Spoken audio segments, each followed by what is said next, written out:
May mga magsasaka na po yung umiiyak sa sobrang baba daw ng presyo ng palay. I heard may 16 pesos pero parang umaabot hanggang 12 pesos po yung presyo. Ano po ang pwedeng gawin ng ating gobyerno para naman po hindi malugi yung mga magsasaka, lalo na po panahon na po ng anihan ngayon at meron pang kasabay na import o pag-angkat ng bigas. Doon po sa nabanggitin yung mga bagong proyekto na aprobado ng NEDA, nakalagay po doon 4.1 million na magsasaka makikinabang. Anong mga proyekto din po yon? Nasagot ko na.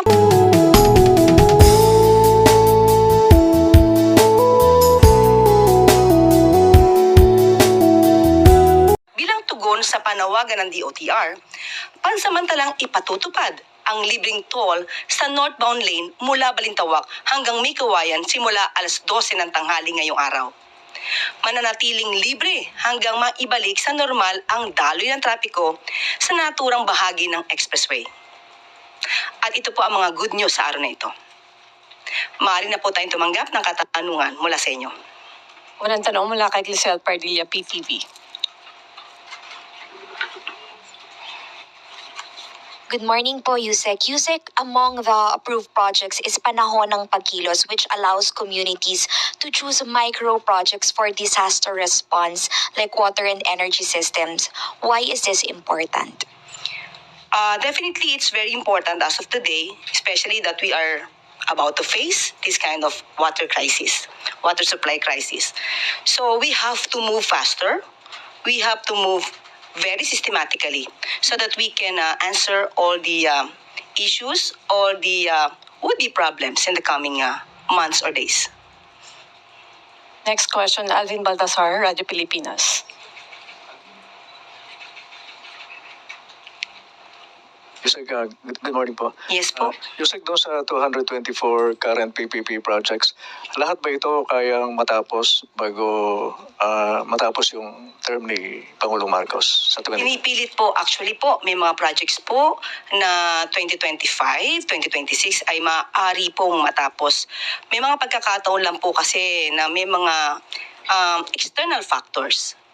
Lalo na po mga sa infrastruktura, kailangan po natin tugunan yung mga right-of-way na problema. Hindi po ito kakayanin basta-basta lang po ng pamahalaan ng administrasyon kung hindi po magtutulungan ang bawat tao, including po mga LGUs, ang taong bayan. Kapag po ito naman ay naresolba na mabilisan, kaya pong tapusin ito ng administrasyon. Yusek, if I'm not mistaken, kasama doon sa PPP project yung NAIA Rehabilitation at saka yung Metro Manila Subway Project. Just to give the public an idea kung kailan magsisimula yung matatapos yung NAIA Rehabilitation Project at saka yung Metro Manila Subway, kailan ba yung partial operation ito, Yusek? Actually, nasa report po ito ni DOTR Secretary Vince Tison. Ibibigay ko po sa inyo yung detalye para po ang taon at ang maaaring konkrento makukumpleto ay maibibigay po natin. Kamakailan po ay nagkaroon po ng pagpupulong patungkol po dito. Ang talaga pong medyo idinadaing ng ating administrasyon ay kung paano mapapabilis ang problema sa pagkuha po ng right-of-way. So kapag po ito ay wala naging problema, tuloy-tuloy lang din po ang proyekto at tuloy-tuloy natin matatapos ang mga ito. Thank you po, Yusek. Sunod na tanong kay Maricel Halili, TV5. Magandang umaga po. Ma'am, I just would like to ask for a clarification about the statement of President Bongbong Marcos during the Alianza ng Pagbabago Campaign Rally because he mentioned asking for support for 11 candidates of Alianza instead of 12. What does the President mean by that? Ang pagkakasabi lang po sa atin ay maliwanag po ang kanyang sinabi at hintayin na lamang po ang susunod na mga rally para malaman po natin kung ano po ba yung ibig niya talagang sabihin dito.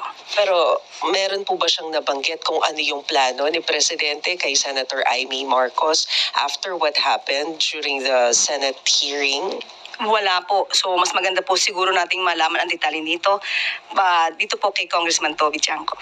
But nagkaroon na po ba ng pagkakataon na magkausap sina Senator Amy and PBBM? Ayon din po kay Senator Amy ay hindi pa po siya nakikipag-usap kay Pangulo. So as of the moment, as of this time, as we speak, wala pa po tayong alam na nakapag-usap na po sila. Thank you, sir. Sunod po kay Sam Menidilla, Business Mirror. Good morning, ma'am. Good morning po. Itatanong ko lang po kung may update na po ba, kung may plan na po ang Marcos administration to raise the tariff for rice amid na pababa na raw yung presyo ng rice dahil nga ongoing yung harvest season. Opo, maganda nga po yan ha. Sana nga po ay magkaroon pa po tayo. Kasi meron po tayong pag-review sa kasalukuyan. At tama po kayo, maaaring malapit na po ang harvest season. At para po hindi naman masyado maapektuhan ng ating farmers, re-reviewin po ito. At kapag ka po nagkaroon na po ng detaling pag-uulat ang NEDA, ito po ay dadalhin sa Office of the Executive Secretary para po maibigay po sa ating Pangulo. Clarify ko lang po, ma'am. Bali sa ngayon wala pang recommendation yung NEDA at saka yung DA pagdating dun sa Executive Order number 62. Yung nag-adjust ng tariff sa rice from 35% to 15%. Wala pa po silang recommendation. Sa kasalukuyan po ay wala pa po akong detalye sa ngayon, pero kapag ka po nakausap po natin maya-maya lamang po kung meron po na particular na pag-uusap pa po tungkol po dito ay ibibigay ko po agad-agad sa inyo. Thank you po. Sunod po si Rich Bon Quevedo, Daily Tribune. Wala siya. Raquel Bayan, Radyo Pilipinas. Good morning po, Yusek. With regards po sa Tigil Pasada, Yusek, meron po kayong directive si Pangulo Marcos sa Transportation Department and other concerned agencies. And ano po kaya yung assurance ng national government sa mga commuters natin sa susunod na 3 araw po? Binanggit na rin po ni Secretary Vince Dizon ang mga gagawin po ng pamahalaan para po hindi masyado mahirapan ang mga commuters. May mga libre po tayong sakay na maipoprovide po at ang hiling lamang po natin at hiling din po ni Secretary Vince Dizon, makipag-usap muna po sana ang pamunuan ng Manibela dahil tandaan po natin hindi lamang po ang pamahalaan ang maaaring magkaroon ng yung impact ay hindi lamang po sa pamahalaan kundi mismo sa mga commuters. Alalahanin po natin ang mga commuters ay inosente po at nalalagay lamang po sa gitna. Ang nais po ni Secretary Vince Dizon ay mag-usap po at ibigay nila sa bagong liderato po ng DOTR kung ano po yung ninanais nila. Sana wag na po nating madamay ang mga commuters dito. And then, Yusek, I don't know if it's too early to ask, pero may natanggap na po bang assessment yung national government regarding po dun sa transport strike nga po na nangyari nationwide as of the moment? Sa aking pagkakaalam, sa ngayong kasalukuyan ay hindi pa naman po apektado yung mga commuters natin. Lalo't lalo na po na talaga na pong handa ang ating pamahalaan, ang administrasyon na tumulong sa anumang pwedeng maging inconvenience sa mga commuters. And then, Yusek, lastly na lang po, according to Secretary Dizon, nasa 43% pa lang po yung consolidated. When it comes dun sa PUV modernization, ano po kayong posisyon ni Pangulo Marcos dun? Aaralin po natin ngayon yan kung 43% at hihikayatin po natin na lahat ng maaaring mangyari ay pabor sa commuters, pabor din po sa mga jeepney operators at drivers. Lahat po to dahil dapat win-win solution po tayo. Thank you po. Next question, Ann Soberano, Bombo Radyo.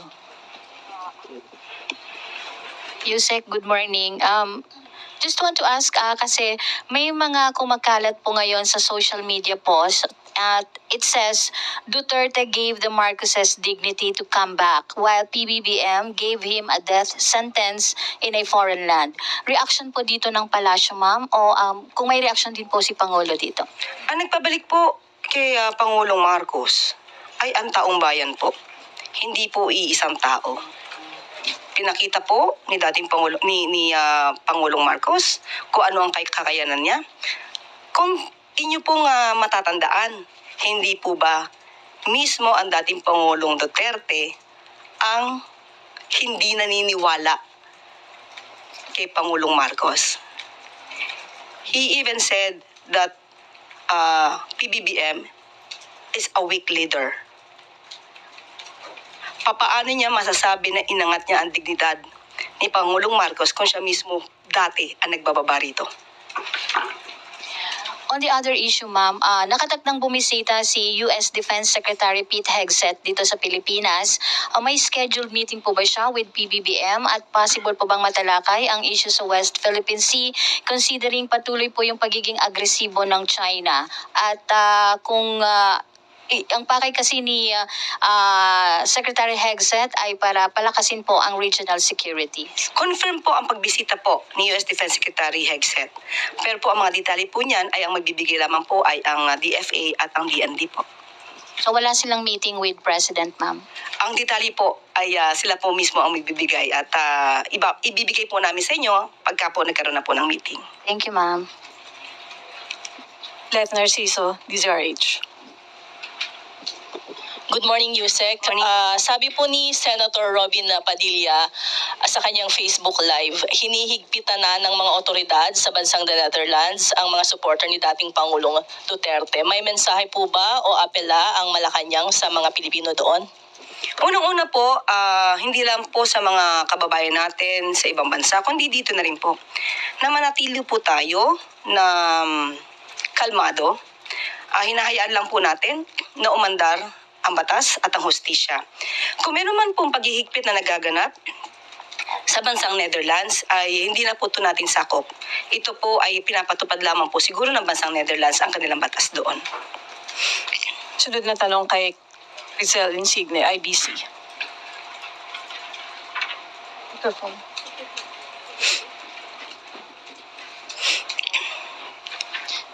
Yusek, what is your reaction about the growing list of dubious confidential fund recipients of VP Sara Duterte?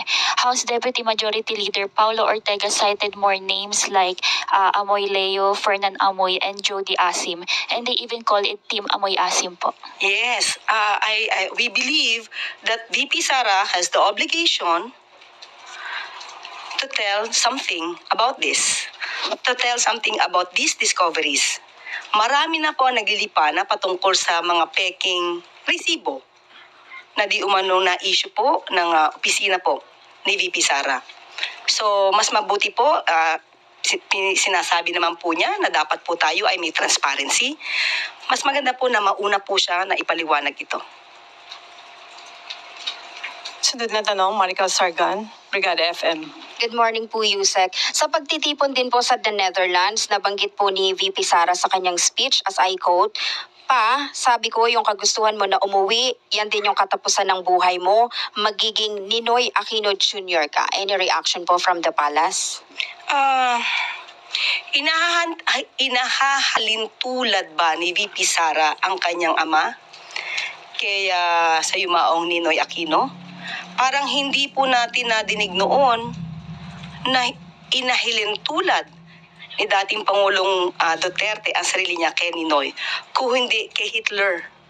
Meron po siyang sinabi mismo, sinabi pa niya dito, and I quote, Hitler massacred 3 million, actually it's supposed to be 6 million Jews.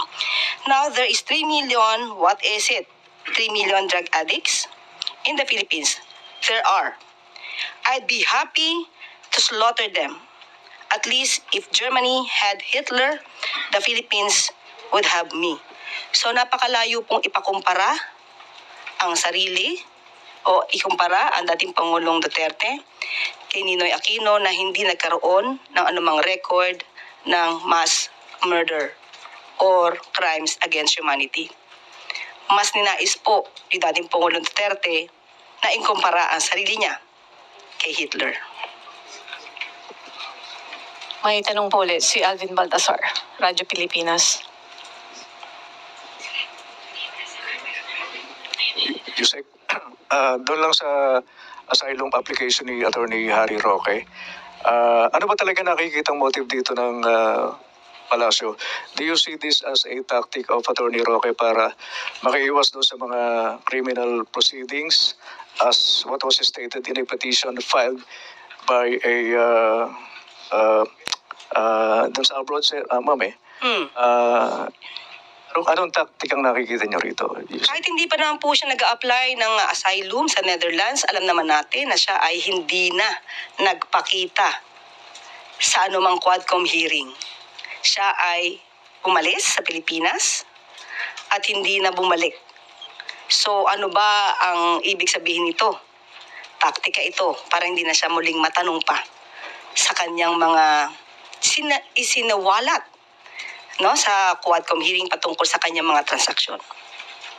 And doon sa posibleng maging dahilan, posibleng yung affiliation niya kay dating Pangulong Duterte. Do you see this as a reason para hindi maaprobahan yung application niya sa asylum sa the Netherlands? Depende na po yan sa gobyerno po ng Netherlands kung ito po ay makakaapekto sa kanyang petition for asylum. Eden Santos, Net 25. Good morning po, Yusek.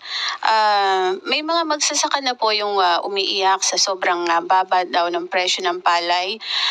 I heard may 16 pesos pero parang umaabot hanggang 12 pesos po yung presyo. Ano po ang pwedeng gawin ng ating gobyerno para naman po hindi malugi yung mga magsasaka, lalo na po panahon na po ng anihan ngayon at meron pang kasabay na import o pag-angkat ng bigas. Doon po sa nabanggit yung mga bagong proyekto na aprobado ng NEDA, nakalagay po doon 4.1 million na magsasaka makikinabang. Anong mga proyekto din po yon? Nasagot ko na po ito noong nakaraang araw, if I'm not mistaken, last week.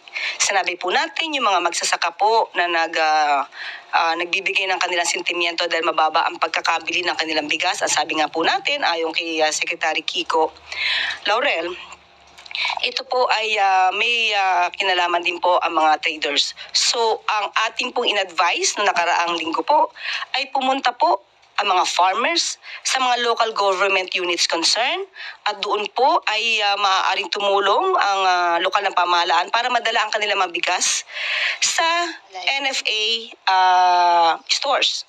Okay? At doon po ay binibili po ng mas mataas ng gobyerno po ang kanilang bigas.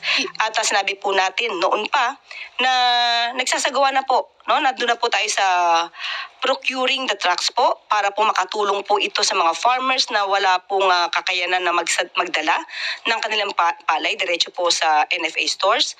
At yun po ay sinasagawa na po natin para hindi na po sila mahirapan para magdala ng kanilang mga palay. Yusek, how soon po yung pagbili natin ng mga truck? Kasi ito po yung isa sa nakikitang paraan para nga po yung mga magsasaka na wala namang pera para pang arkila ng mga truck para dalhin sa NFA yung kanilang mga ani. Sa tingin ko po, ito siguro yung isa sa nakikita nila para makatulong din na mismong NFA na ang pumunta sa kanila habang inaani. Kasi po yung mga traders ganun ang ginagawa eh. Habang inaani, nandun na po sila, may dala ng mga truck, meron ng mga sako, tapos meron na rin dalang pera na pambili. Kaya napipilitan yung mga magsasaka na doon na ibenta sa halip na sa NFA, sila pa yung magdadala doon sa opisina nila. Wala naman po silang pang-arkila ng mga truck. According to Secretary Kiko, ito pong taon po, sa kasalukuyan po ay ginagawa na po yan at sana po mapabilis kasi alam naman po natin pag dumaan po sa procurement medyo hindi po ganun kabilisan, kaya dinadasal po natin na masang-ayunan na agad at magkaroon po talaga ng magandang transaksyon patungkol po sa pagbili po ng trucks para sa mga farmers. Last question from Pia Gutierrez, ABS-CBN. Ma'am, balikan ko lang yung tanong ni Maricar kanina regarding yung sa pag-compare kay dating Pangulong Duterte kay dating Senator Ninoy Aquino. Yung statement kasi ni Vice President is more, I think, on the security ng dating Pangulo sa pag-uwi niya sa Pilipinas. And I quote yung sinabi niya, sabi ko, yung kagustuhan mo na umuwi yan din katapusan ng buhay mo, magiging Ninoy Aquino Jr. ka. At sinabi niya sa akin, kung ganyan ang kapalaran ko, so be it. Ang question ko po, ma'am, is if there are enough grounds for the Duterte family to fear for the life of the former president in case or na umuwi ang dating Pangulo dito sa Pilipinas. Yun na nga po nakakapagtaka eh. Saan po ba nakukuha itong mga kwento na ganito? Saan po nakukuha ang pagkukumpara kay dating Ninoy Aquino? Saan nakukuha yung mga threats? As a matter of fact, hanggang ngayon yung sinasabing threats kay VP Sara, hindi pa rin po na ipapakita sa NBI at saka sa PNP. So saan lamang po ito nakukuha? Kailangan po natin kasi ng mga materyales, ng mga ebidensya bago po magsagawa ng ganitong mga klaseng statements. Wala pong katotohanan yan. Sa papang tanong mula kay Clisel Pardilla, PTV. Kay Ian Cruz mula GMA. Ma'am, good morning po. Ma'am, doon sa rally sa Dahig, nabanggit po, sinabi po ng mga crowd doon na mag-resign na si PBBM at sabi ni VP Sara o kayong nagsabi niya na hindi ako, Marcos resign. Bakit ba kailangan ng resign? Dahil hindi mo pinapakita sa taong bayan na maayos ka mag-isip at kaya mo ang mamuno. Ano po ang tugon ng administrasyon? Kung pinag-resign po nila ang Pangulo, sino po ba ang makikinabang? Kahit sabihin po ni VP Sara o kayo nagsabi niyan, siya pa rin po ang makikinabang. Sasabihin po ba na walang kakayanan mamuno? Paano po natin masasabi ito? Kung ang pinapairal po natin ay ang batas. At very transparent po tayo sa anumang mga transaksyon. Hindi po mas kakayanin ng isang tao na mamuno na maraming inililihim, maraming itinatago at hindi nagpapakita ng anumang dokumento, more particularly about the funds. Last question, Giselle Pardilla, PTV4. Yusek, Senator Bato de la Rosa told you, Miss Castro, akala niyo mga santo kayo, hindi nakakabuti yung gagawin kung pag-evade ng arrest, pero yung ikabubuti ng bansa ba yung ginawa niyo? How do you respond to that?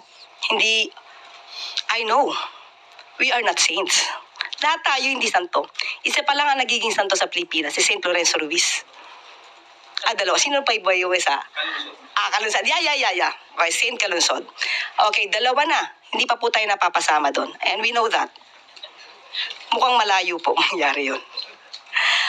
Unang-una po, pinapatupad lamang po natin ang batas. Sinabi naman po niya na valid ang warrant of arrest. Ang sabi din po natin, bakit natin sinusuko daw ang soberenya? Hindi po tayo nagsusuko ng anumang soberenya. Sino ba ang naunang magsuko ng ibang parte nating karapatan sa ibang bansa? Tayo po ba? Muli, sasabihin natin, inamin na ni Senator Bato, valid ang warrant of arrest. Siya na ang nagsabi. Kung siya man po ay magtatago, hindi magandang maging modelo ang katulad ni Senator Bato na dati nang naging PNP chief. Hindi magiging magandang modelo yan. Dahil yan po ay nag-iinggan niya sa taong bayan na kapag may warrant of arrest ay kailangan ng magtago na lamang. Okay. Maraming salamat.